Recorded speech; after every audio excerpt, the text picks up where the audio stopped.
This is a 2005 F150 5.43 valve that is throwing a P0012 cam position timing over retard bank number 1 and the OBD2 system check incomplete. And you can see here that the timing chain guide is completely broken. I pulled some of it out earlier, but it was in about 3 pieces. This other side completely intact. It takes you about 2.5 to 3 hours to get to this point if you know what you're doing and got the right set of tools. I haven't taken off this valve cover here yet. I'm about to do that, but other than that, pretty common problems.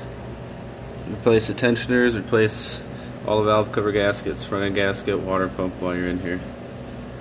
Thanks for checking it out.